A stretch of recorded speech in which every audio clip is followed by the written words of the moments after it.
بسم اللہ الرحمن الرحیم ایاک نعبد و ایاک نستعین۔ میرے پاکستانیوں، جب میں ایک بہت کیس لڑ رہا تھا جو کہ انگلینڈ میں سب سے اہم کیس تھا، یعنی 3 ہفتے کے لیے برطانیہ کی ساری اخباروں کی وہ ہیڈ لائنز تھا، اور وہ اس کی جو کیس کی جو پروسیڈنگز تھیں وہ شام کو ہر ٹیلی ویژن چینل کی ہیڈ لائنز تھی۔ بڑا امپورٹنٹ، انگلینڈ کا سب سے بڑا کھلاڑی تھا اس وقت، اور میرے اوپر انہوں نے کیس کیا ہوا تھا۔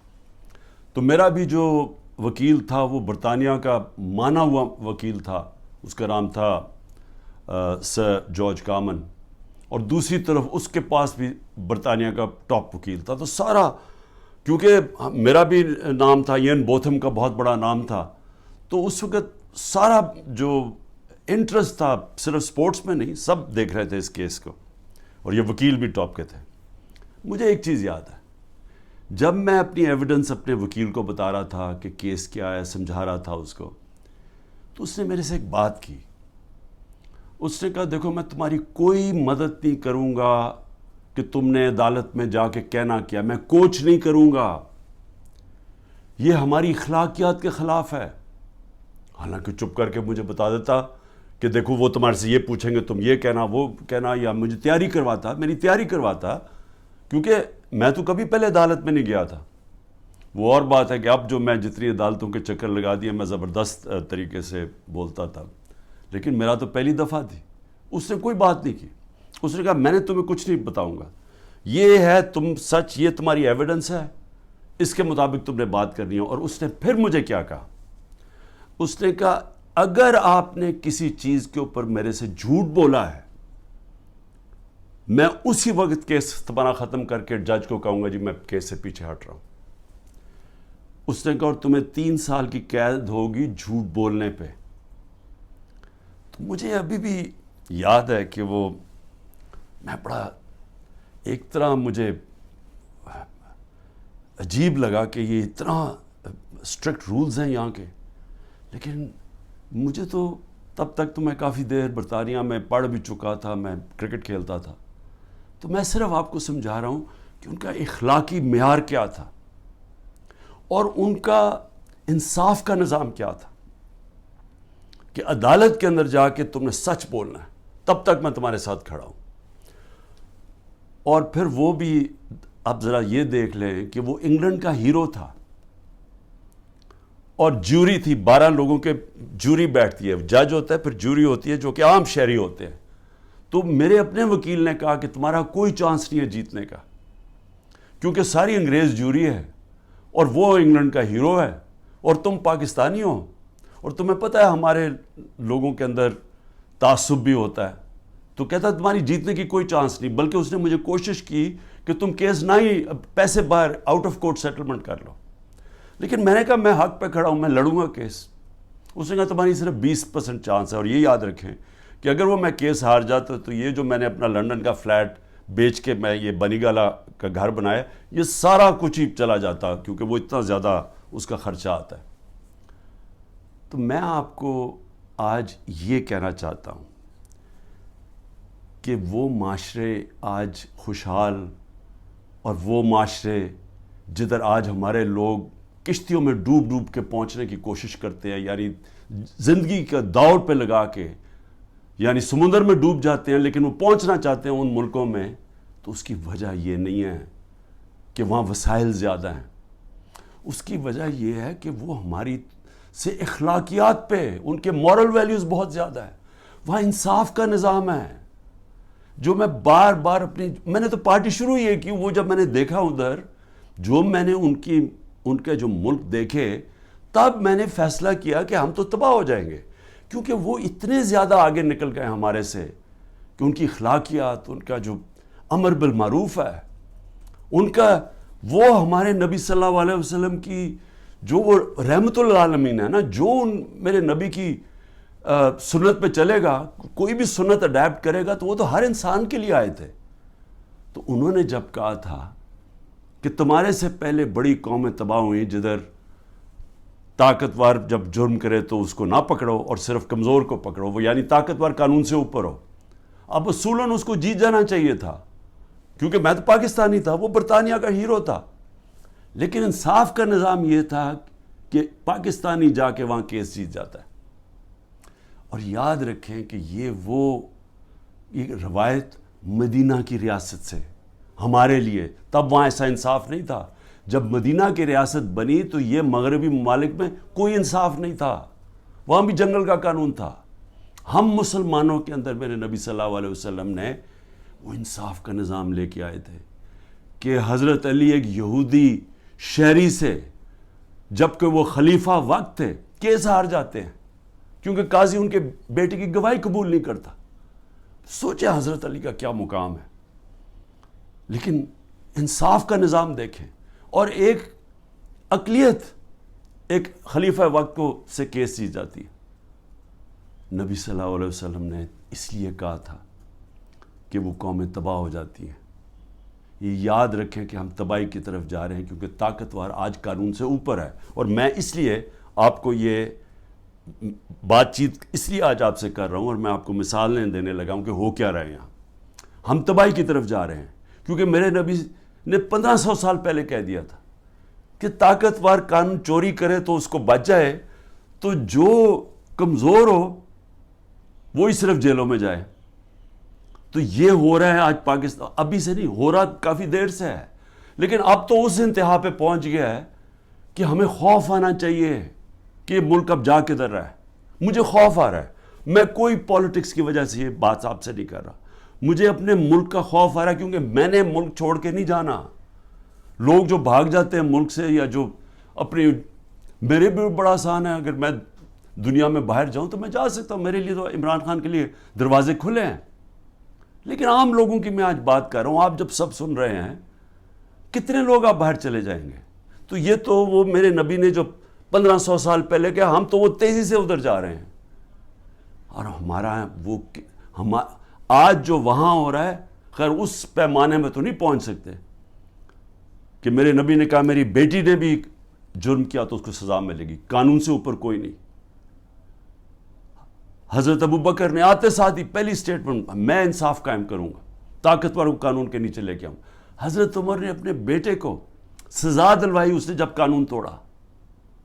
ہم تو وہ ان کی امت ہیں جو دنیا کے سب سے عظیم لیڈر ہیں، اور آج یہاں جو ہو رہا ہے، وہ ملک جو اسلام کے نام پہ بنا تھا، ہمیں شرم آتی ہے، دنیا ہمیں دیکھتی ہے، ہمیں شرم آتی ہے کہ یہ ہو کیا رہا ہے اس ملک کے ساتھ۔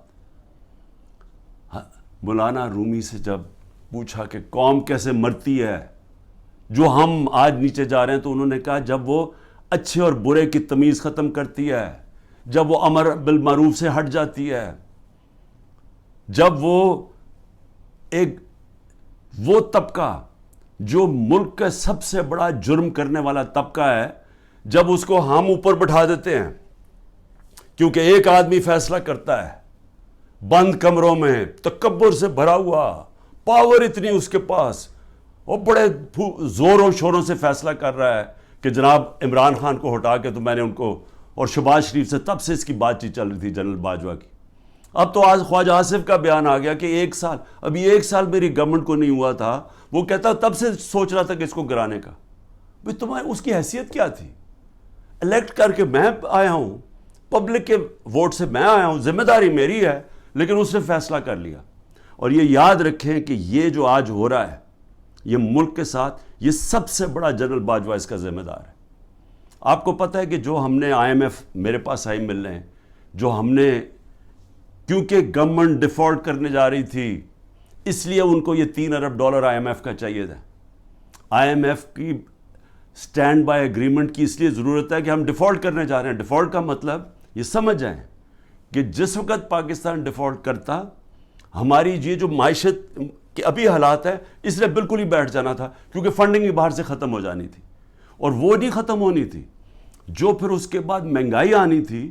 اور آج جو مہنگائی کا حال ہے، آپ تصور کریں نا کہ میں سارے تنخواہ دار طبقہ جو آج بیٹھا ہوا ہے، غریب لوگ، پینشنرز، مزدور، جو آج مہنگائی ہے، اگر ڈیفالٹ کرتا اس سے دگنی مہنگائی ہو جانی تھی، اس لیے ہم نے فیصلہ کیا، حالانکہ وہ سوچیں 10,000 لوگ ہمارے جیلوں میں ہیں، عمران خان کے اوپر 180 کیس ہو چکے ہیں، پہنچ گئے ہیں 180 تک، ہماری سینئر لیڈرشپ جیل میں ہے، لوگ انڈر گراؤنڈ میں گھر توڑ رہے ہیں، ان کے ہر قسم کا ان کی بزنسز بند کر رہے ہیں.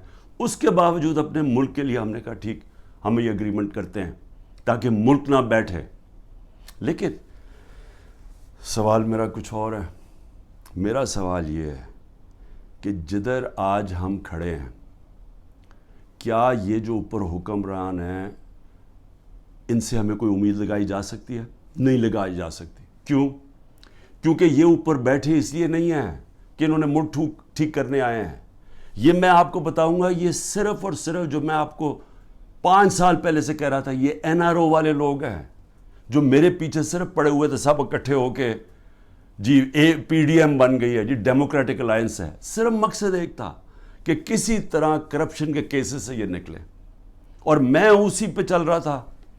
اپنے نبی صلی اللہ علیہ وسلم انہوں نے جب فرمان دیا کہ قومیں تباہ ہو جاتی ہیں، طاقتور کو اگر آپ معاف کر دیں، اس کو وہ چوری کرے اس کو نہ پکڑیں، تو آج وہی ہو رہا ہے. ساری جنرل باجوہ اس کو جب اعظم سواتی کو اس نے مار پڑوائی، اس نے یہ ٹویٹ لکھا نا، شکریہ جنرل باجوہ آپ نے NRO 2 جو دیا ہے ان لوگوں کو، اس کے اوپر اس نے اس کو مار پڑوائی اور اس کے اوپر تشدد کروایا. تو آج یہ ذرا سن لیں کہ ان کے کیسز، تاکہ پہلے یہ سن لیں اور پھر سنیں کہ جو میرے سے اب کس طرح کے کیسز کیے جا رہے ہیں، ذرا سے موازنہ کر لیں. سب سے پہلے نواز شریف کا کیس. وہ کیس کیا تھا؟ انٹرنیشنل انکشاف ہوتا ہے، پینما پیپر، دنیا کے اندر ایک انکشاف ہو جاتا ہے جنہوں نے اپنے آف شور اکاؤنٹس میں کمپنیوں کے پیچھے پراپرٹیز لی ہوتی ہیں.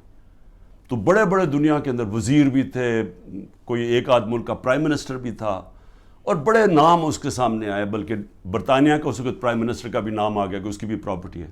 دنیا میں شور مچ گیا. تو ادھر پتہ چلا کہ 4 جن سب سے مہنگے لنڈن کے علاقے میں جو مے فیئر کے فلیٹس ہیں، وہ نواز شریف کی بیٹی اس کی اصل مالکہ تھی.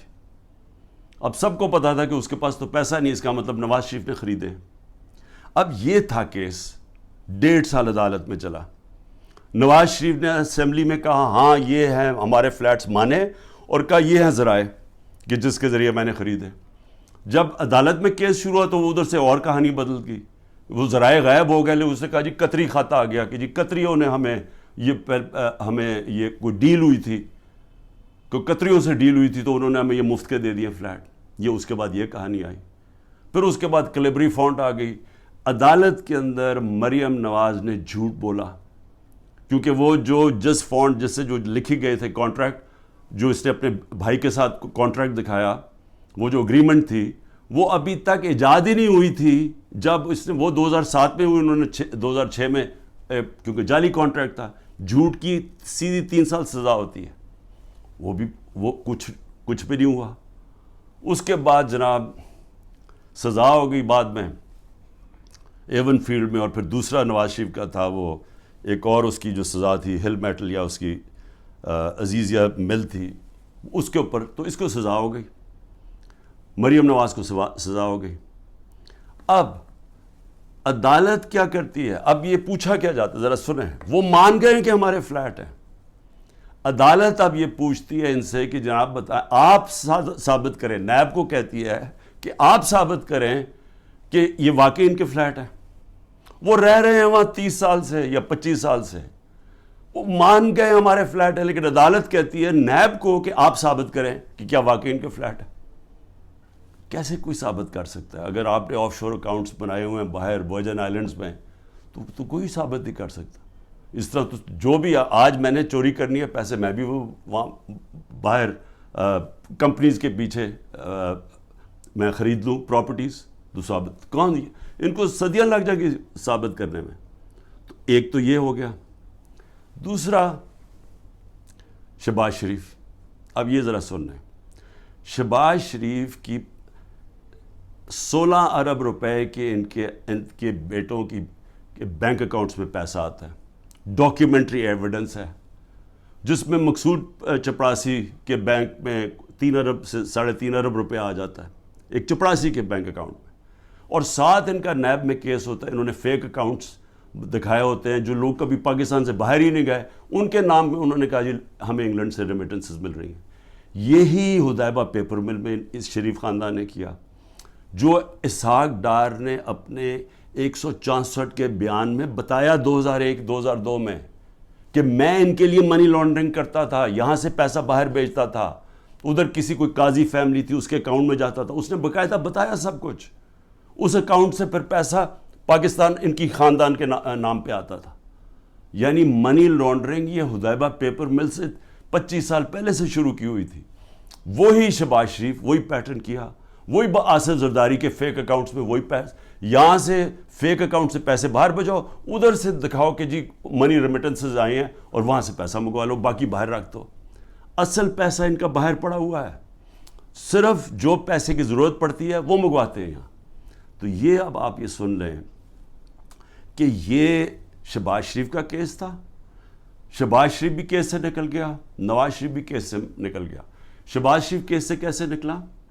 شہباز شریف کیس سے ایسے نکلا کہ انہوں نے پہلے تو جناب آتے ساتھ ہی ایف آئی اے کا سربراہ تبدیل کیا، کیونکہ جنرل باجوہ نے اس کو اوپر لا کے ہمارے اوپر مسلط کر دیا. جب انڈر ٹرائل تھا شہباز شریف اور اس کے بیٹے انڈر ٹرائل تھے، تو جب ہماری گورنمنٹ گرائی اس کو اوپر بٹھا دیا آ کے. اس نے آ کے آتے ساتھ ہی ایف آئی اے کا ہیڈ چینج کیا، اسے پرسیکیوشن کو چینج کیا، جو پروسیکیوشن تھی اس کو چینج کیا. انہوں نے جو پہلے انویسٹیگیشن کر رہا تھا، مسٹیریسلی ڈاکٹر رضوان کو پہلے ہٹایا اور وہ ہارٹ اٹیک سے مر گیا. اس کے بعد مقصود چپڑاسی مر گیا ہارٹ اٹیک سے. ارشد شریف جس نے بڑی ڈیٹیلڈ اس کیس کے اندر کام کیا ہوا تھا، اس کے بعد تھوڑی دیر کے بعد اس کا قتل ہو جاتا ہے. اور کوئی جج بھی انویسٹیگیٹ نہیں کرتا کہ جناب ڈاکیومنٹری ایویڈنس والیومز پڑی ہیں ان کی انویسٹیگیشن میں، وہ بھی ختم ہو جاتی ہے. ادھر سے نیب کا ہیڈ چینج کرتے ہیں. نیب کا ہیڈ جب چینج کرتے ہیں آفتاب سلطان، تو میں آج اس کو سلام کرتا ہوں کہ وہ جب آیا تو اس سے جب غلط کام کروانے کی کوشش کی اس نے کہا میں نہیں کرتا، اور اس نے ریزائن کیا. پھر ایک اور آدمی کو لے کے آئے جو موجودہ آدمی ہے، اور وہ سارے کیسز ان کے ختم. نیب بھی کیسز ختم شہباز 8 ارب کے، اور یہ بھی کیس ختم. یہ جو 16 ارب روپے کے یہ جو ایف آئی اے کے کیس ہے اب وہ بھی ختم ہو، کیونکہ اپنے لوگوں پر بٹھا دیے. تو ادھر وہ ہو گیا. ادھر آصف زرداری کے فیک اکاؤنٹس کیسز تھے، وہ پہلے فریز ہوتے ہیں. جنرل باجوہ کی ڈیل ہو رہی ہوتی ہے آصف زرداری سے، پتہ نہیں کیا ڈیل ہے، وہ کرتے ہیں، وہ بھی سارا ختم ہو گیا. تو زرداری بھی پاک ہو گیا. زرداری وہ آدمی ہے جس کو 2 دفعہ نواز شریف نے جیل میں ڈالا تھا کرپشن میں، اور یہ حدیبہ پیپر مل نواز شریف نے بنایا تھا. یہ زرداری نے نواز شریف کے اوپر بنایا تھا. تو یہ کیسز پرانے چلے آ رہے ہیں، یہ ہمارے دور کے کیسز نہیں ہیں. لیکن جب ہمارا دور آیا تو جناب نیب تھی جنرل باجوہ صاحب کے نیچے، اس کے بعد سارے کیسز رک گئے. اور وہ تو خیر اب چیزیں سامنے آئی گئی ہیں کہ خواجہ آصف نے خود ہی کہہ دیا کہ ان سے تو بات چیت تو ان سے شروع ہو گئی تھی، تو کیسز ان کے کیسے آگے بڑھنے تھے. لیکن یہ سمجھ جائیں کہ جو آج اوپر طاقتور بیٹھے ہوئے ہیں ان کی اربوں روپے کے کیسز معاف ہوئے ہیں. اور سب سے امپورٹنٹ چیز یہ ہے کہ یہ جب کیسز تھے یہ ان کی گورنمنٹ تھی. جو حمزہ شہباز اس ملک سے بھاگا ہے، وہ تو جب ایف آئی اے کا کیس آئے وہ جب ہماری گورنمنٹ تھی. لیکن جب نواز شریف کے بیٹے یہ ملک سے بھاگے ہیں تب تو ان کی گورنمنٹ تھی، کیونکہ ان سے پوچھا کہ جناب یہ مہنگے آپ کی پراپرٹیز کدھر سے آئیں. وہ باہر بھاگ گئے اور پھر کہتے جی ہم تو پاکستانی شہری نہیں ہیں، ہم برطانیہ کے شہری ہیں. اس کا مطلب کہ عمران خان اگر پرائم منسٹر بنے، یہاں سے چوری کر کے پیسے بھیجتا رہے اپنے بیٹوں کے سلمان اور قاسم کے اکاؤنٹس میں، اور کہے جی وہ تو پاکستانی شہری نہیں ہے، تو وہ جواب دہی نہیں ہے. تو یہی بیٹے بھی باہر بھاگ گئے، انہوں نے کہا جی ہم جواب دہی نہیں ہیں. اس کے بعد دماد بھاگتا ہے شہباز شریف کا، وہ جب نیب اس کو کرپشن کیس پہ بلاتی ہے وہ باہر بھاگ جاتا ہے ان کی گورنمنٹ کے نیچے. پھر ان کا فائنانس منسٹر اسحاق ڈار ملک سے باہر بھاگتا ہے جب نیب بلا کے پوچھتے ہیں کہ جی آپ کے یہ اثاثے ہیں، یہ آپ کے آئے کدھر سے ہیں، یہ ایک دم آپ تیرے امیر کیسے ہو گئے، وہ بھی ملک سے باہر بھاگ جاتا ہے ان کے دور میں. تو میں سوال پوچھ رہا ہوں کہ میں کیوں نہیں باہر بھاگ رہا؟ ان کے اوپر تو 1-2 کیسز تھے. میرے اوپر تو 180 کیس بن چکے ہیں. تو میں کیوں نہیں ملک چھوڑ کے بھاگ رہا؟ کیونکہ انہوں نے چوری کی ہوئی تھی. ان کے ایسٹس ہیں, ان کے پاس اربوں روپے کے ایسٹس ہیں جو یہ بتا ہی نہیں سکتے کدھر سے آئے ہیں, اور ملک سے باہر لے کے منی لانڈرنگ کیا, دگنی کرائم ہے. اور میں اب آتا ہوں, 2 اور چیزیں میں آپ کو کہہ دوں. ہمارے 3.5 نیب کے سال میں 480 ارب روپیہ پاکستان نے نیب نے ریکور کیا چوری کا, کرپشن کا. 480 ارب روپیہ. اس سے پہلے سارے دور میں نیب نے 280 روپیہ ریکور کیا تھا. آج مجھے بتائیں کہ نیب سے کتنا پیسہ انہوں نے نیب نے کتنا پیسہ ریکور کیا؟ 1100 ارب روپیہ ریکور کرنا تھا. آج وہ کوئی پیسہ ریکور نہیں ہو رہا. اب نیب کا کام ہے کہ عمران خان کے اوپر کرو, یا جو ہمارے جو بھی اب مخالف ہیں ان سے پارٹی چھڑوانے کے لیے یا ان کو ڈرانے کے لیے. اب نیب کا صرف یہ کام رہ گیا. نیب جو پاکستان کے اندر, میں پھر سے کہتا ہوں, 480 ارب روپیہ ہمارے دور میں نیب نے ریکور کیا تھا, اور 1100 ارب روپیہ بچا ہوا تھا. انہوں نے قانون بدل دیے, ایک قانون بدل کے نیب کا قانون بدل دیا, اس میں بچ گئے. اور دوسرا اپنا نیب کا ہیڈ بٹھا دیا ہے, جس طرح کے باقی انویسٹیگیٹنگ ایجنسیز کے اپنے لوگ بٹھا دیے. میں اب آگے آپ کو ذرا تھوڑا سا اور, کیونکہ بڑا امپورٹنٹ آپ کے لیے سمجھنا کہ آج اس ملک کے ساتھ ہم ہو کیا رہے اور ہم جا کدھر رہے ہیں. اس میں آ جائیں کہ اب میرے اوپر کیسز ہیں. میرے اوپر انہوں نے, جس طرح میں نے کہا, 180 کیسز کیے ہوئے ہیں. لیکن میں اب ان میں ذرا آپ کو بتانے لگا ہوں کہ یہ کون سے یہ کیسز یہ 6 مختلف ٹائپ کیسز میرے اوپر کیے ہوئے ہیں. تو میں ذرا سمجھ جائے کہ یہاں اربوں روپے کی چوری ہے, اور 30 سال سے کیسز ان کے اوپر ہوتے آ رہے ہیں. مشرف نے NRO دیا, ادھر بچ گئے. آصف زرداری کی کیس تھی, اس نے سر محل خریدا ہوا تھا, وہ انہوں نے جا کے پورا کیس کر کے جب وہ بکا سر محل, پیسہ پاکستان آنا تھا, NRO دے دیا, وہ پیسہ اپنے پاس رکھ لیا. $60 ملین سوئٹزرلینڈ میں پڑے ہوئے تھے. وہ پاکستان نے کیس کیا وہاں, وہ پیسہ پاکستان آنے لگا تھا, NRO دیا, وہ واپس چلے گئے. تو حدیبہ پیپر مل تو مشرف کے دور میں اس کے اوپر آگے پیش و رفت ہی نہیں ہوئی, جس کے اوپر اسحاق ڈار نے باقاعدہ, پھر سے میں کہہ رہا ہوں, ڈیٹیلز دی ہوئی تھی کہ کیسے وہ منی لانڈرنگ کرتا تھا ان کے لیے. تو یہ لوگ آج اوپر بیٹھے ہیں, سب کیسز معاف کروا لی ہیں. لیکن اب کر کیا رہے ہیں؟ اب یہ کر یہ رہے ہیں کہ انہوں نے اب اس کو استعمال کر رہے ہیں, اینٹی کرپشن کو, نیب کو اور FIA کو, کس طرح اب صرف 1 پوائنٹ جائے, تحریک انصاف کو ختم کیا جائے.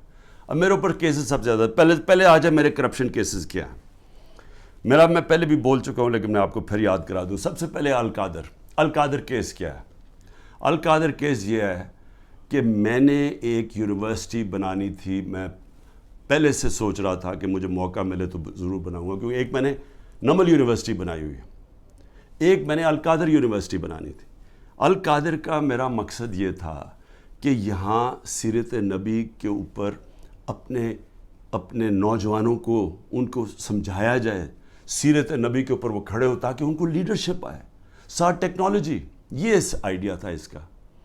اور یہ یونیورسٹی جب میں نے شروع کی تو اس کے اندر میرا مقصد تھا کہ ملک ریاض کو, کیونکہ ملک ریاض اور پروجیکٹس میں, راوی سٹی میں بھی تھا, ادھر بھی چیپ سستے ہاؤسنگ کے اندر بھی تھے. پھر بعد میں ہم نے جب یہ شروع کی سینٹرل بزنس ڈسٹرکٹ جو والٹن کی تھی, کیونکہ سب سے بڑا بلڈر ہے پاکستان کا. ملک ریاض کو صرف میں نے اس لیے کہا کہ آپ یہ کر دیں پروجیکٹ, کیونکہ ملک ریاض کی سپیڈ ہے, سب سے بڑا بلڈر ہے پاکستان میں. جو ملک ریاض نے 3 سال میں کام کیا ہے ہمارا یہ القادر میں, وہ ہمیں 14 سال 15 سال لگے نمل یونیورسٹی میں. یعنی اتنا کنسٹرکشن کا کام ہمیں 15 سال جو لگا وہ اس نے 3 سال میں کر دیا, کیونکہ وہ سب سے بڑا بلڈر ہے. میرا تو یہ مقصد تھا. ملک ریاض نے کہا میں یہ خود ہی اسپانسر کرتا ہوں یہ آئیڈیا جو القادر کا ہے. اب یہ ہوتی ہے بات, یہ سمجھیں, یہ ہوتی ہے 2018 کی نومبر دسمبر کی بات ہے. اس کے بعد جب وہ اس کی اوپننگ شروع, اس کی جو سٹون لینگ ہے وہ مئی میں شروع ہو جاتی ہے. مئی 2019 میں. 2019 کی دسمبر میں ایک کیبنٹ کا فیصلہ آتا ہے, وہ میں بتا چکا ہوں آپ کو. کیبنٹ نے فیصلہ یہ کرنا تھا کہ کیا ہم نے ملک ریاض کے کوئی پیسے انگلینڈ کی نیشنل کرائم ایجنسی نے انہوں نے فریز کیے ہوئے تھے ایز سسپیشس ٹرانزیکشن, کہ ہمیں شک ہے اس ٹرانزیکشن کے اوپر, منی لانڈرنگ پہ نہیں. اور اس کی ڈیل ہو جاتی ہے ان کے ساتھ. اب وہ فیصلہ کرتا ہے کہ سپریم کورٹ میں ملک ریاض نے پیسہ دینا ہے, وہ اس میں ڈالنا چلتا ہے سپریم کورٹ کے اکاؤنٹ میں, اور ان کی ڈیل ہوتی ہے. ہمارے کیبنٹ کے سامنے صرف یہ فیصلہ آتا ہے کہ اگر آپ اس کو ڈیل کو کانفیڈینشیل رکھیں گے جو اس کے اور اس میں تھی, لیکن عدالت میں آپ لے جا سکتے ہیں, لیکن صرف کیبنٹ, کیونکہ کیبنٹ میں پبلک ہو جانی تھی, تو وہ کہتا ہے پبلک نہ ہو. اگر آپ کانفیڈینشیل رکھیں گے تو 190 ملین پاؤنڈ پاکستان آ جائے گا سپریم کورٹ کے اکاؤنٹ میں. لیکن اگر آپ نہیں کریں گے تو آپ کو جا کے انگلینڈ میں کیس کرنا پڑے گا اور وہاں ثابت کرنا پڑے گا کہ منی لانڈرنگ ہے یا نہیں ہے. وہ سول کیس تھا. ہمیں جو کیبنٹ میں بتایا جاتا ہے, اور وہاں یاد رکھیں لا منسٹر تھے, وہاں فائنانس منسٹر تھے, وہاں کیبنٹ سیکرٹری تھے, جن لوگ جو اس کے اوپر بات کر سکتے ہیں, تو سب نے یہ جو کنسنسس بنا کہ اگر ہم سول کیس کرتے ہیں یہ ثابت کرنے کے لیے منی لانڈرنگ, وہ ہمیں 5-6 سال لگ جائیں گے, اور اگر کیس ہار جاتے پیسہ وہی رہ جاتا تھا. تو یونانیمس فیصلہ ہوتا ہے کہ ہاں پیسہ تو پاکستان آ رہا ہے. یہ تھا. یہ میرے پہ کہہ رہے ہیں کہ جناب القادر یونیورسٹی جو آپ نے بنائی ہے اس کی وجہ سے آپ نے یہ ملک ریاض کا پیسہ یہ جانا چاہیے تھا پاکستان گورنمنٹ کو, بجائے چلا گیا سپریم کورٹ کے اندر. بھئی اگر پہلے تو ساری کیبنٹ کا فیصلہ ہے, منٹس ہیں اس کے اوپر, کسی نے کوئی آبجیکشن, کیونکہ ساروں کے لیے عقل تو یہ کہتی تھی نا کہ 190 ملین پاؤنڈ پاکستان آ رہا ہے. دوسرا, اگر آج آپ یہ سمجھتے ہیں کہ جی کوئی اس میں غلط ہوا ہے, اس کو گورنمنٹ کے پاس آنا چاہیے, سپریم کورٹ کو آپ لکھیں کہ جی غلط آ گیا, اس کو پیسے کو وہاں کریں, اور اگر وہ ملک ریاض آبجیکٹ کرتا ہے ہم جا کے انگلینڈ میں کیس کریں گے, ہم جا کے وہ ثابت کریں گے, ہمیں ثابت کرنا پڑے گا. یاد رکھیں ہمارے اوپر ہے پھر گورنمنٹ پہ کہ ثابت کریں کہ جناب یہ پیسہ منی لانڈرنگ کا تھا. اب یہ جو بھی وکیل جانتے ہیں ان کو پتہ ہے کہ وہاں ثابت کرنا آسان نہیں ہے. بہرحال ابھی کر سکتے ہیں. تو اس میں عمران خان کا کیا فائدہ ہوا؟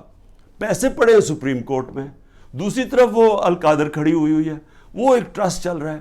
ٹرسٹ ڈیڈ کے اندر لکھا ہوا ہے کہ کوئی بھی ٹرسٹی, یا عمران خان اور بشرا بیگم کو اس لیے بنایا کیونکہ ان کو سیرت نبی میں انٹرسٹ ہے.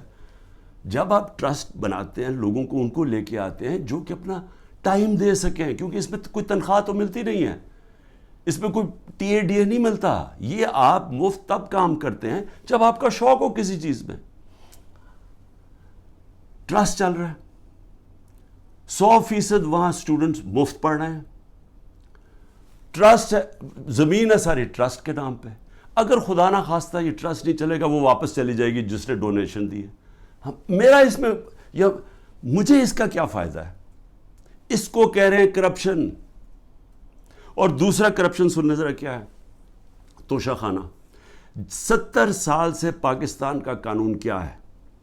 آپ کو کسی کو گفٹ ملتی ہے جب آپ پرائم منسٹر ہو, چاہے آپ گورنر ہو, چاہے آپ پریزیڈنٹ ہو, چاہے آپ آرمی چیف ہو, چاہے آپ وزیر ہو, چاہے آپ ملٹری سیکرٹری ہو, سب کو, اور ملتی ہے مڈل ایسٹ کے اندر جب جاتے ہیں وہ تحفے دے دیتے ہیں. اب وہ قانون کیا ہے؟ قانون سمپل ہے تاکہ آپ سمجھ جائیں یہ جو سارا اپنا میڈیا کنٹرول کر کے پورا جو ڈرامہ ہو رہا ہے یہ آپ سمجھ جائیں یہ ہے کیا, یہ اور میرے اوپر جو کرپشن کا الزام وہ کیا ہے.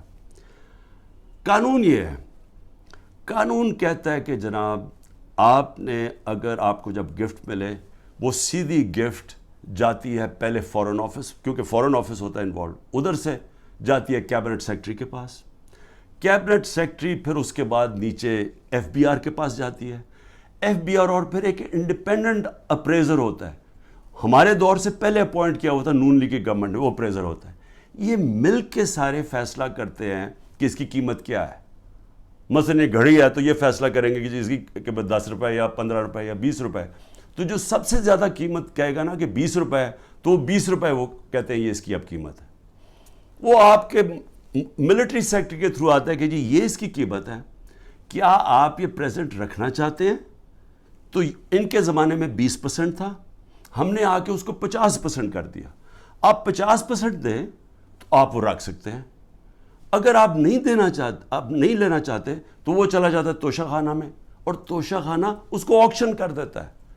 یعنی یہ کہتا ہے نا جی بڑی کوئی قیمتی کسی نے گفٹ دی یا کچھ دی یا اس کا دل خراب ہو گیا, تو اگر میں نہیں لیتا تو جو بھی جس نے دیا وہ آکشن ہو جاتی ہے, وہ پبلک میں بک جاتی ہے. اچھا, اب میرے پہ الزام یہ ہے کہ جناب وہ جو گفٹ جو میں نے چیزیں جو آئیں اور اچھا میری پراپرٹی ہو جائے, میں جو مرضی اسے کروں, میں اسے بیچوں, گفٹ دوں, کہ یہ میری پراپرٹی ہے. کبھی آج تک 70 سال میں کسی سے پوچھا ہے کہ جو آپ کو گفٹ ملی آپ نے اسے کیا کیا؟ کبھی کسی سے پوچھا آج تک؟ تو ان کو ایک چیز, جی عمران خان نے گفٹ وہ سستی لی توشہ خانہ سے, بھئی وہ کیبنٹ سیکٹری بھی اویلیبل ہے, وہ ایف بی آر کے لوگ بھی اویلیبل ہیں, وہ اپریزر بھی اویلیبل ہے. آپ ان کو بلا کے پوچھیں کہ کیا عمران خان نے آپ کو کسی کو کہا تھا کہ گفٹ سستی دے؟ میں چیلنج کرتا ہوں, مجھے کوئی ایک آدمی ملٹری سیکٹری کے تھرو گیا ہے, کوئی مجھے بتائے کہ کیا میں نے کبھی کسی کو کہا ہے کہ مجھے کم قیمت پہ دو؟ تو وہ لوگ بیٹھے, اگر وہ کہہ رہے ہیں کہ انڈر ویلیو تو ان سے پوچھیں, میں اس کا کیسے ذمہ دار ہوں؟ اور پھر کہ جی وہ فلانی ایک فراڈ کو وہاں دبئی میں بٹھا کے اس نے کہا جی میں نے بڑی مہنگی کوئی گھڑی لی ہے. اس سے پتہ ہے کہ وہ آدمی کون ہے؟ وہ ناروے سے بھاگا ہوا فراڈ میں, اس کے اوپر میں نے کیس کیا ہوا ہے جھوٹے کے اوپر. اس میں پتہ نہیں فرح کدھر آ گئی میری بشرا بیگم کو, ان کا کیا لینا دینا اس سے؟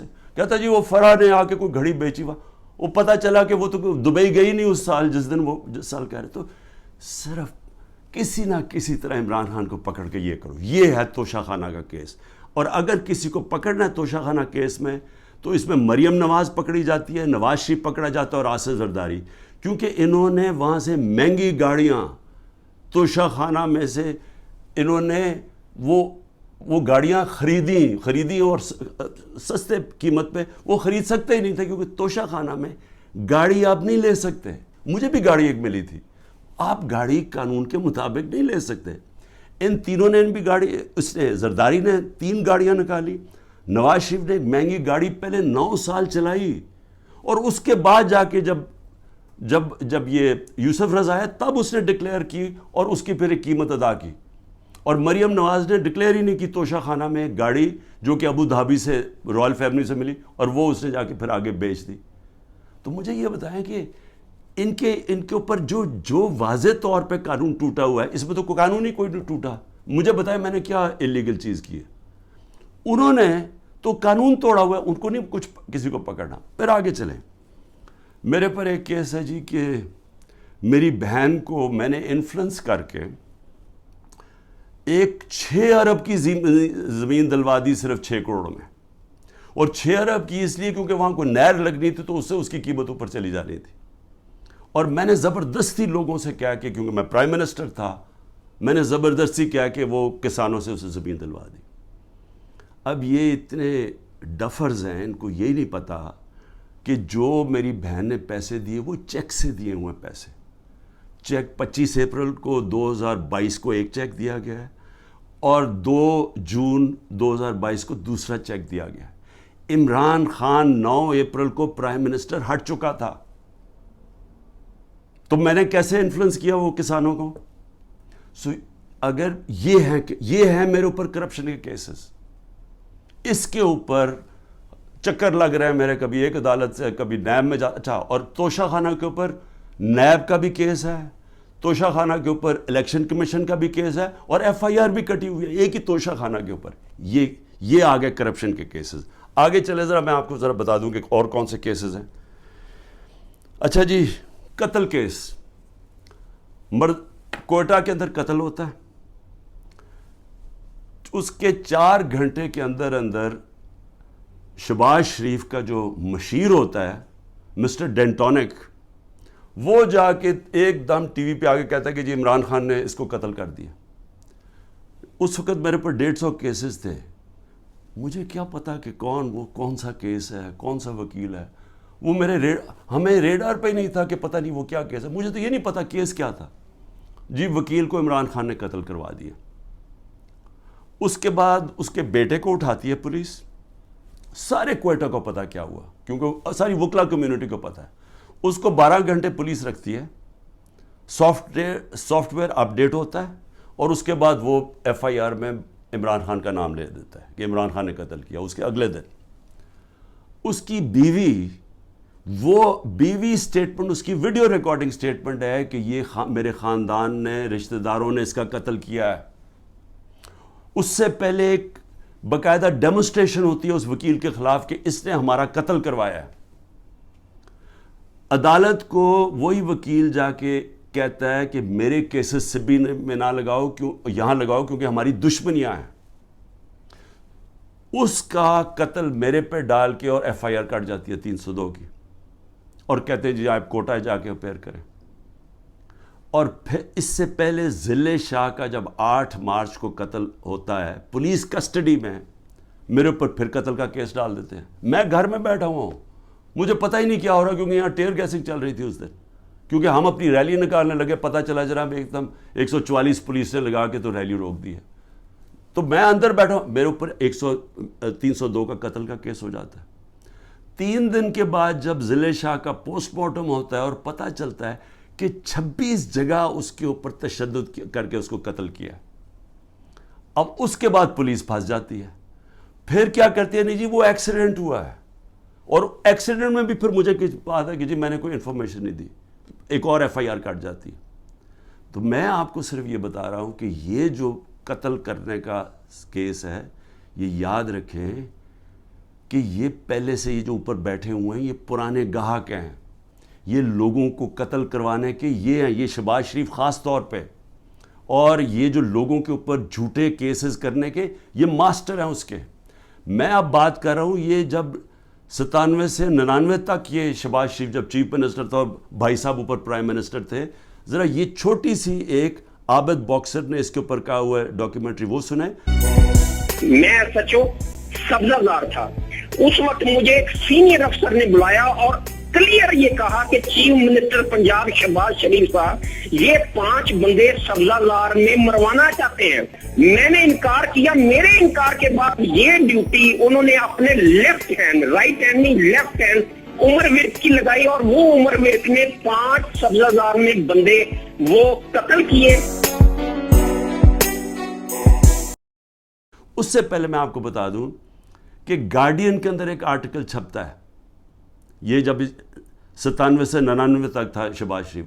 آرٹیکل کیا ہے؟ اس میں کہتا ہے 850 ایکسٹرا جوڈیشل کلنگ پولیس مقابلے میں لوگوں کو مروایا جاتا ہے جب شہباز شریف چیف منسٹر تھا. اور اس کے اندر وہ ایمنسٹی انٹرنیشنل کنفرم کرتے ہیں کہ یہ بالکل ٹھیک ہے کہ پولیس انکاؤنٹر کے ذریعے شہباز شریف نے اس کے دور میں لوگ مروائے گئے. اب ذرا یہ سنیں کہ عابد باکسر کیا کہتا ہے.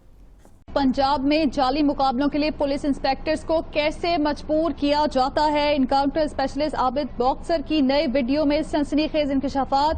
مجھے حراست میں لے کر جھوٹے مقدمات میں نامزد کیا گیا، یہ ان کی جانب سے کہا گیا. کچھ چیزیں جو میڈیا اور پبلک کے سامنے لانا چاہتا ہوں کہ کس طرح شہباز شریف صاحب لوگوں کے ریکارڈ بنواتے ہیں، کس طرح انہیں جعلی پولیس مقابلے میں مارا جاتا ہے، کس طرح لوگوں کی جائیدادیں ہتھیائی جاتی ہیں.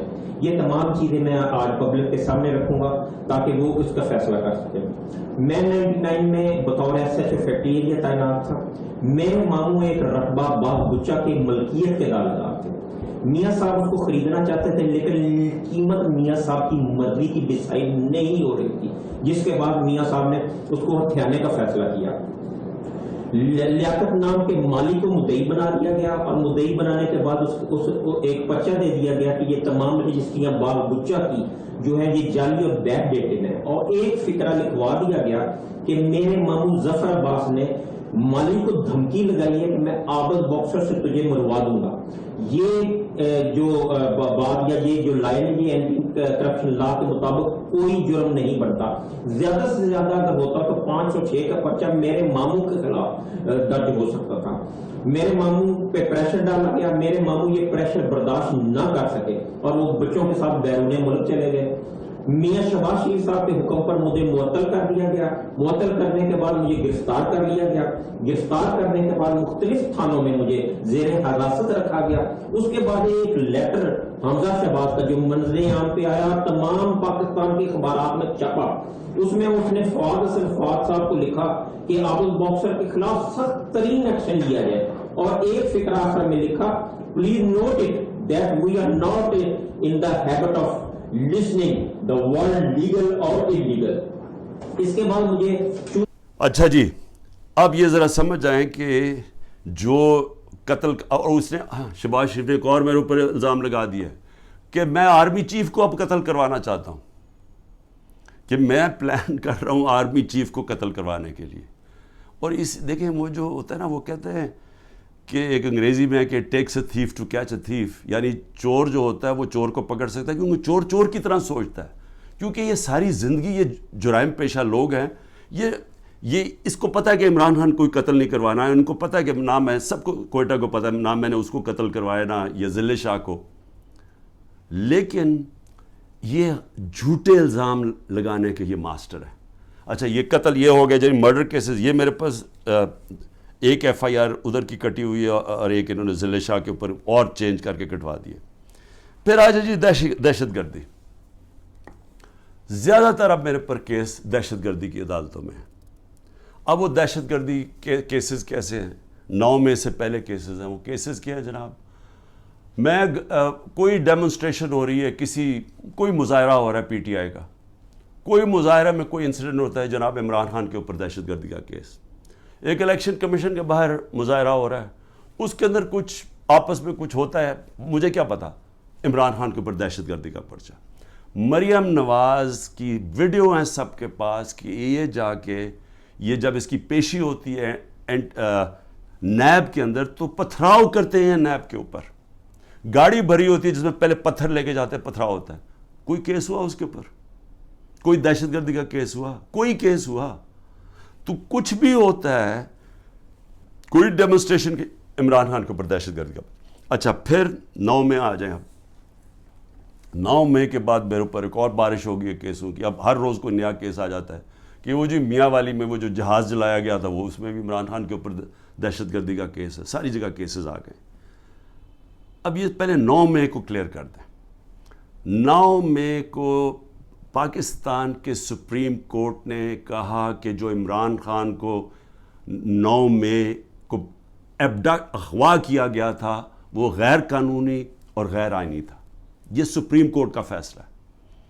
اب مظلوم میں ہوں, مجھے اٹھایا جا رہا ہے ایک دہشت گرد, ایک مجرم کی طرح, وہاں سے ڈنڈے مار کے. رینجرز نہیں, کمانڈوز تھے, کیونکہ جو میرے 4-5 کمانڈوز تھے ان کو وہ تو ایک دم پہچان گئے کمانڈوز تھے. کمانڈو ایکشن میں جو مجھے وہاں سے اٹھایا گیا, میں سوال یہ پوچھتا ہوں کہ کس پاکستان کے پولیٹیکل لیڈر کو اس طرح کی اس کو ذلیل کیا گیا؟ لوگوں کو مارا گیا, وہاں کے سٹاف کو مارا گیا, جو وہاں سٹاف بیٹھا ہوا تھا رجسٹری آفس کا, ہائی کورٹ کا سٹاف, وکیلوں کو مارا گیا, ڈنڈے مارے گئے. وہ بیچارے 4-5 گارڈز تھے اتنے زیادہ, انہوں نے ان کو مارا, میرے لگا ڈنڈا, جس طرح مجھے پکڑ کے لے کے گئے. اب سب سے پہلے تو یہ یاد رکھیں کہ یہ غیر آئینی اور غیر قانونی تھا, ذلیل کیا مجھے. اس کے اوپر جو ری ایکشن آیا وہ آنا تھا. سب سے بڑی پارٹی ہے پاکستان کی, تو کیا لوگوں کو جو دیکھ رہے تھے, اور صرف ری ایکشن یہاں نہیں آیا, جدھر پاکستانی انٹرنیشنل تھا وہاں ساری جگہ ری ایکشن آیا. ری ایکشن آنا تھا کیونکہ لوگ مجھے 50 سال سے جانتے ہیں, تو جو لوگوں نے دیکھا اپنی آنکھوں کے ساتھ اس کے اوپر ریئیکٹ ہی کرنا تھا. تو مظلوم یعنی ظلم میرے پہ ہوتا ہے, میرے لوگوں بالکل ان کی جائز ہوتی ہے کہ وہ آ کے پرامن احتجاج کریں, کیونکہ قانون اجازت دیتا ہے. ایک ناانصافی ہوتی ہے, اس کے اوپر پرامن احتجاج کرتے ہیں. اور صرف پاکستان, پھر سے میں کہتا ہوں, اب انٹرنیشنل جو ہوتا ہے, کیا وہاں بھی وہ غلط لوگ نکلے تھے؟ اس سب کو ایک بس جناب فوج کے خلاف کچھ ہو گیا, شہدا کے خلاف کچھ ہو گیا, اس کو اس مد میں ڈال کے کہ وہ بات نہیں کرتا کہ وہاں گولیاں چلائیں گئی, 69 لوگوں کو مارا گیا. 25 لوگ کم از کم انہوں نے مارے ہیں, کیونکہ ہمیں پوری طرح پتہ نہیں ہے. جو پولیس نے 25 لوگوں کو گولی قتل کیا, شہید کیا میں کہتا ہوں, کیونکہ پرامن احتجاج حق کے لیے, ناانصافی کے خلاف کھڑا ہونا تو ہمارا حق ہے. اس کے اوپر لوگوں کو قتل کیا گیا, اور وہ شہید ہیں. جو انصاف کے لیے کھڑا ہوتا ہے اس کو شہید کہتے ہیں. 16 کے پاس ہماری ایڈریسز ہیں. جو 16 جو ان کے رشتہ دار ہیں ان کے اوپر چڑھائی کر دی. وہ بیچارے ڈرے ہوئے بیٹھے ہیں, مشکل سے نام دے رہے ہیں. جو باقی 8-9 ہیں وہ ہمیں بتا ہی نہیں رہے, کیونکہ وہ ڈرے ہوئے انڈر گراؤنڈ چلے گئے ہیں. اس طرح انہوں نے, جس طرح ذلے شاہ کے گھر ساری پہنچ گئی تھی ان کی ساری پنجاب کے آئی جی اور سارے, اور اسے جب اس کی جب باڈی تھی تو اس کو کہا جی یہ ایکسیڈنٹ ہوا, زمین پہ پڑا, یہ ملا ہے سائڈ پہ.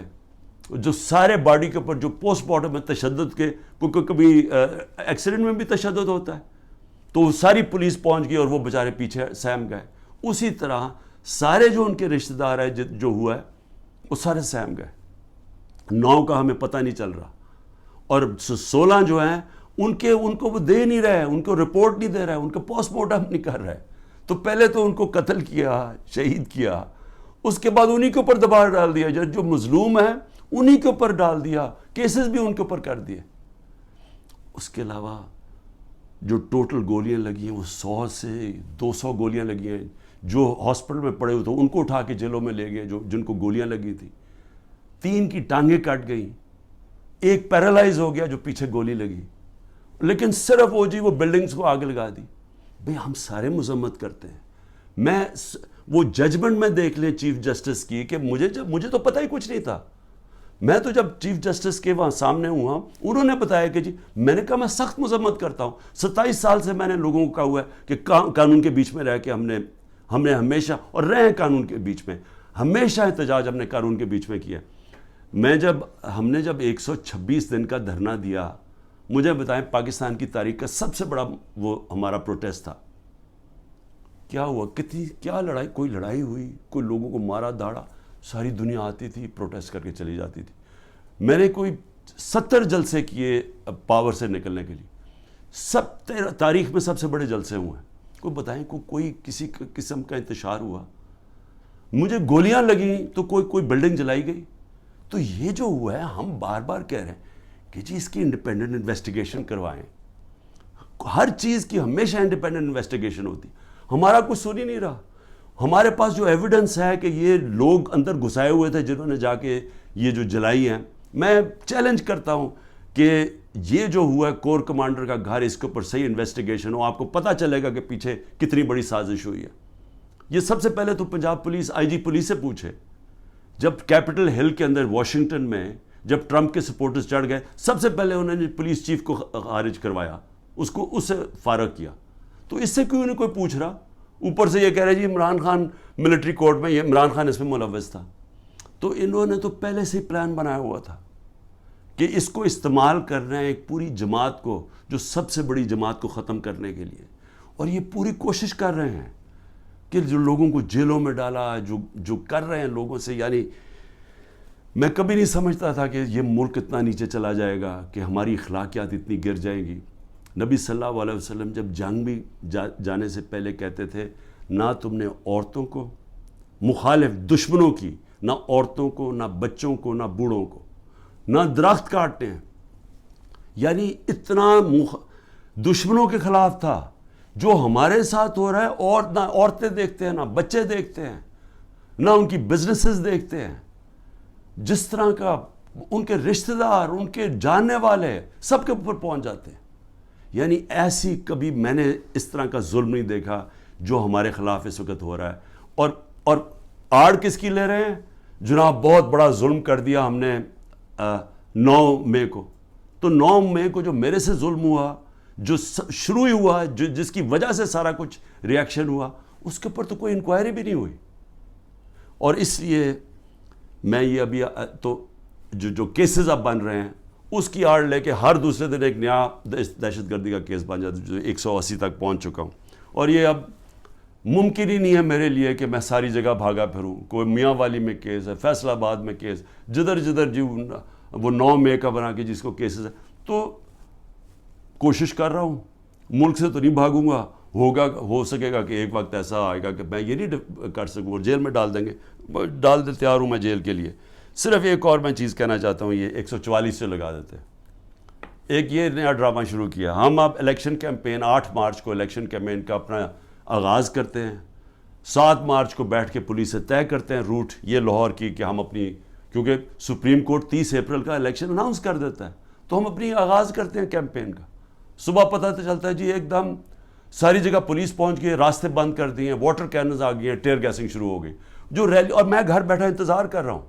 اب میں نے ریلی جوائن کرنی ہے, پتہ چلا جناب ٹیئر گیسنگ ہو گئی ہے, میرے گھر کے باہر پولیس پہنچ گئی ہے. اس کے بعد اگلے دن اس دن ذیل شاہ قتل ہو جاتا ہے, اور جو تشدد سے اس کو بیچارے کو شہید کرتے. اس کے بعد یہ ذرا سنتے جائیں, 14 مارچ کو وارنٹ آ جاتی ہے میرے گھر میں کہ جی آپ کو ہم پکڑنا چاہتے ہیں, کیونکہ آپ نے وہ 18 مارچ کو میں نے ایک عدالت میں اپیئر ہونا ہے میجسٹریٹ کے کورٹ میں. 4 دن پہلے پولیس پہنچ جاتی ہے.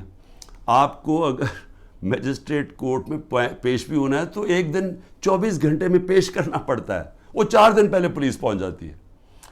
اور وہ جو کیس تھا, میں کہہ رہا ہوں, ہماری سینئر لیڈرشپ کہہ رہی ہے ہاں جی عمران خان عدالت میں پیش ہوگا, وہ سارے باہر پولیس کو کہہ رہی ہے, وہ سن ہی نہیں رہے. اس کے بعد جو یہ ذرا سمجھیں, جو CRPC کرمنل کوڈ کا جو سیکشن 75 ہے, اس کے مطابق اگر آپ وکیل آپ کو ایشورٹی بانڈ دے دیتا ہے کہ عمران خان 18 کو پہنچے گا تو وہ اریسٹ نہیں کر سکتے. یہاں کا جناب جو CCPO ہے اس کے پیچھے میرا وکیل, اور وہ بھی وکیل بھی ہائی کورٹ بار ایسوسیشن کا پریزیڈنٹ, وہ پیچھے پھر رہا ہے ایشورٹی بانڈ لینے کے, وہ مل ہی نہیں رہا اسے, کیونکہ بدنیت ہے. یہاں پھر مجھے اغوا کرنے آئے تھے, 24 گھنٹے میرے گھر کے اوپر اٹیک کیا. اچھا اب پھر 144 وہاں ہمارا 14 مئی کو جب ہم دیکھ رہے ہیں کہ الیکشن نہیں کرنے جا رہے, تو ہم 6 مئی کو اپنی آئین کے لیے, کیونکہ آئینی طور پہ ان کو الیکشن کروانا چاہیے تھا 14 مئی کو, جب آئینی طور پہ الیکشن نہیں کر رہے تو ہمیں کیا پتہ چلتا ہے کہ جی ایک دم اسلام آباد میں ہم ریلیز نکال رہے ہیں, سارے ملک میں ریلیز نکل رہی ہیں. اسلام آباد میں ریلی نکلتی ہے 144, عمران خان کے اوپر یہاں کیس ہو جاتا ہے. سارے پاکستان میں ریلیز نکل رہی ہیں, لیکن اسلام آباد میں جی کیونکہ 144 لگا دیا تھا, وہ 144 لگتا ہی صرف ہمارے لیے.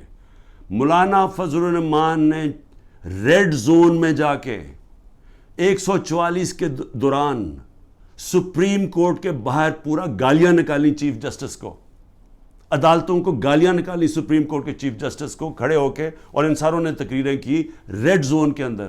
اس کے لیے 144 نہیں تھا, اس کو بلکہ فیسیلیٹیٹ کر رہی ہے حکومت جا کے وہ ریلی نکالنے کے لیے. لیکن ایک آئین کے لیے, ایک آئین کی خلاف ورزی ہو رہی ہے, اس کے لیے ریلی نکل رہی ہے, اور اس کے اوپر عمران خان کے اوپر کیس. تو یہ ہیں اس طرح کے کیسز. میں آخر میں اب کہنا کیا چاہتا ہوں, دیکھیں میں اپنی قوم سے بات کرنا چاہتا ہوں. میں نے تو اس کا مقابلہ کرنا ہی ہے, میں تو آپ کو کہہ بیٹھا ہوں.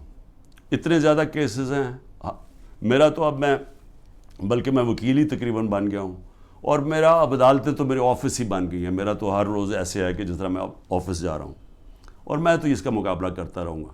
لیکن یہ ہو سکتا ہے کہ میں اب میں میاں والی بھی جانا ہے تو کوئٹہ بھی جانا ہے, یہ ہو سکتا ہے کہ میں اب نہ کروں. انہوں نے وارنٹ نکال دیا, اریسٹ کر دیں گے. پلان تو ان کا کہ کسی نہ کسی طرح اس کو اریسٹ کرو تاکہ یہ جیل میں جائے, اور پھر اس کی پارٹی توڑو, اور اس کے بعد پھر الیکشن اناؤنس کرو. یہ ان کا پلان ہے, میں تو اس کے لیے تیار ہوں. لیکن میں اپنی قوم سے آخر میں کیا کہنا چاہتا ہوں, دیکھیں یہ جو ہو رہا ہے نا, یہ عمران خان بنے پرائم منسٹر, الیکشن جیتے نہ جیتے, جیل میں جائے, لیکن مسئلہ تو پاکستان کا اس وقت. تو میں آپ کے لیے اب کہہ رہا ہوں, یہ جو ہو رہا ہے نا, یہ صرف اور صرف ملک کی اب تباہی ہے. یہ جو چور اوپر بیٹھ گئے ہیں, اور میں نے آپ کو ان کے کیسز بتایا, یہ تو کچھ بھی نہیں ہے کیسز, ان کے اوپر تو پوری کتابیں ہیں ان کی کیسز کے اوپر. ان کے اوپر تو باہر کی کتابوں میں ان دونوں کے زرداری اور نواز شریف خاندانوں کے اوپر چوری کے اوپر ان کے اوپر کتابوں کے اندر مینشن کیا ہوا ہے, باہر کے اخباروں میں ہے یہ ایک دوسرے کے متعلق کیا کہتے تھے, اسٹیبلشمنٹ ان کے متعلق کیا کہتی تھی, تو اس میں تو کسی کو کوئی شک نہیں ہے کہ انہوں نے کیا کیا. اب یہ جو پلان بن رہا ہے کہ عمران خان کو جیل میں ڈال کے ان کو واپس لے کے آنا, چلیں عمران خان جیل میں بھی چلا جاتا ہے, یہ واپس بھی آ جاتے ہیں, لیکن ملک کا کیا بنتا ہے؟ میں یہ سوال پوچھ رہا ہوں کہ ملک کا جو حالات ہیں, یہ جو جنرل باجوہ نے یہ انجینئرنگ کر کے ان کو اوپر بٹھایا ہے, کیا ملک بچ جائے گا ایسے؟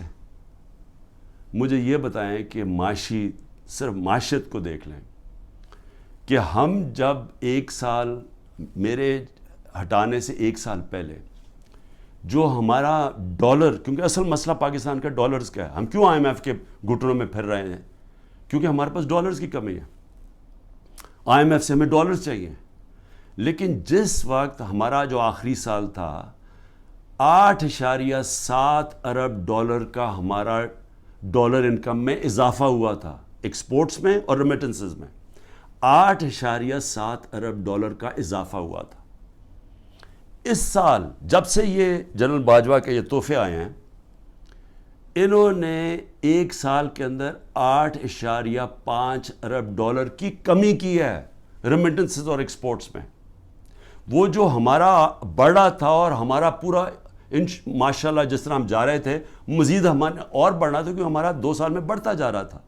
ان کا ایک سال میں 8.5 ارب ڈالر کم ہوا ہے ریمیٹنسز میں اور ایکسپورٹس میں. اس کا مطلب کہ 3 ارب ڈالر کے تو ہم قرضے لے رہے ہیں ان سے, اور جو آمدنی ہے وہ سکڑتی جا رہی ہے.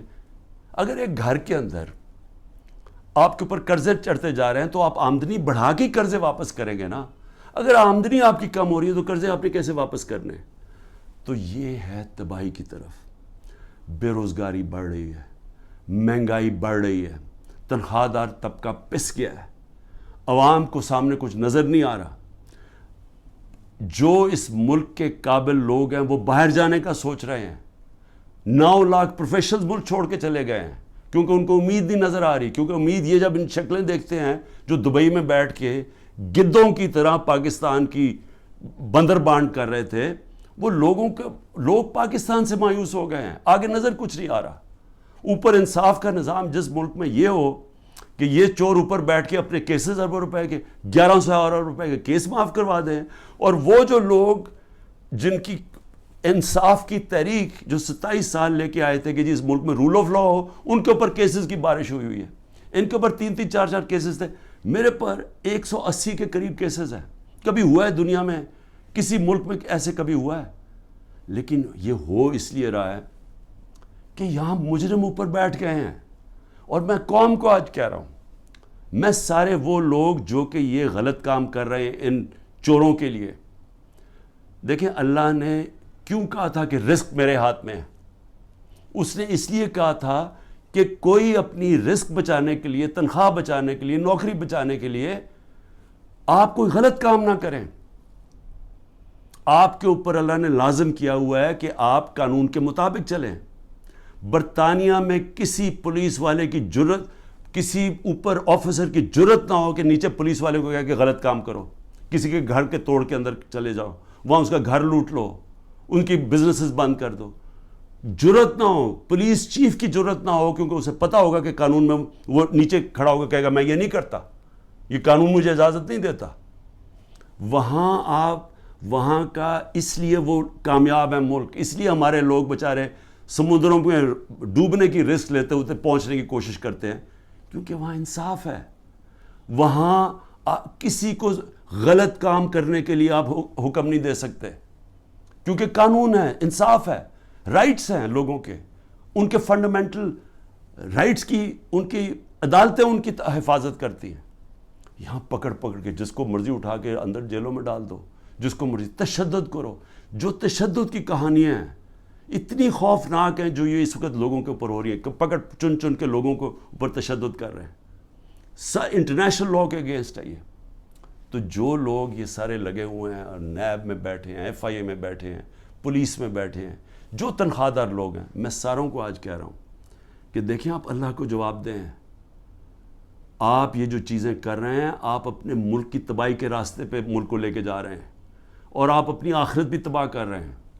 آپ کو کوئی ضرورت نہیں ہے, جب رزق اللہ نے کہا میرے ہاتھ میں ہے, آپ کو غلط کام کرنا اور گناہ کرنا کہ یہ نہ کہنا اوپر والے کو کہیں گے کہ نہیں جی میں تو کیا کرتا، مجھے اوپر سے غلط آرڈر آیا ہے. آپ کا رائٹ ہے کہ غلط آرڈرز آپ نہ مانیں. یہ آپ کو قانون اجازت دیتا ہے، جو کہ کسی بھی مغربی جمہوریت کے اندر کسی کی جرت نہیں ہے، کسی آفیسر کی جرت نہیں ہے کسی نیچلے والے سے غلط کام کروایا جائے. یہ میں صرف آخر میں اس لیے کہہ رہا ہوں کہ اللہ نے امر بالمعروف کا ہمیں حکم دیا ہوا ہے کہ اچھائی کے ساتھ کھڑے ہو، برائی کے خلاف جہاد کرو. وہ معاشرے کا بنیاد بنتی ہے، اور عدل اور انصاف اور امر بالمعروف پہ معاشرہ کھڑا ہوتا ہے. جو وہ معاشرہ اوپر جاتا ہے جو مدینہ کی ریاست میں ہوا تھا، اور اس کو جب آپ خلاف جائیں گے تو وہ آپ اپنے پھر تباہی کا راستہ اختیار کر لیتے ہیں، جو مجھے افسوس سے کہنا پڑتا ہے جس طرف اس وقت ہم تیزی سے جا رہے ہیں. پاکستان زندہ باد.